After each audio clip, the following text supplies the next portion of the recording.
ఇప్పుడు నేను మీకు శారీ చూపిస్తున్నానండి. ఆ చీర చూసి వీడికి ఏం పని లేదు ఇదే చూపిస్తాడని అయితే అనుకోవద్దు. ఎందుకంటే ఇదైతే మోస్ట్ వాంటెడ్ జాబితాలో ఉన్న శారీ అండి. ఇది మోస్ట్ వాంటెడ్ జాబితా ఏంటనుకుంటున్నారా?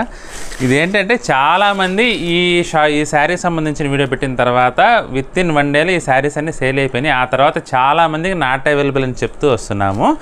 ఇప్పుడు మళ్ళీ రీస్టాక్ అయిందండి. అందరికీ నాట్ అవైలబుల్ అని చెప్పిన వాళ్ళందరికీ మళ్ళీ మనం పింక్ చేయలేం కదా, చాలా కష్టమండి. అందుకని వాళ్ళందరి కోసం మళ్ళీ ఈ శారీ వీడియో అయితే చేస్తున్నానండి. చాలా చాలా బాగుంది, మంచి హిట్ ఐటమ్ అండి ఇదైతే. మీకు చీర మొత్తం కూడా హాఫ్ వైట్కి యాష్ కలర్ సిమెంట్ కలర్ కాంబినేషన్లో ప్రింట్ అయితే సూపర్గా వచ్చిందండి. పళ్ళు వచ్చేసి ఇలా పళ్ళు వచ్చిందండి, ప్రింటెడ్ పళ్ళు బ్లాక్ కలర్లో సూపర్గా ఉంది. బ్లౌజ్ వచ్చేసి మనకి ఇలా ప్లెయిన్ బ్లౌజ్. ఇదైతే మనకి 700లో అవైలబుల్గా ఉందండి. మీరు కనుక ఈ శారీ కోసం ఎంక్వైరీ చేస్తుంటే ఈ వీడియో చూస్తే కనుక తప్పకుండా మమ్మల్ని అయితే వాట్సాప్ నెంబర్లో మెసేజ్ చేసి కాంటాక్ట్ చేయండి.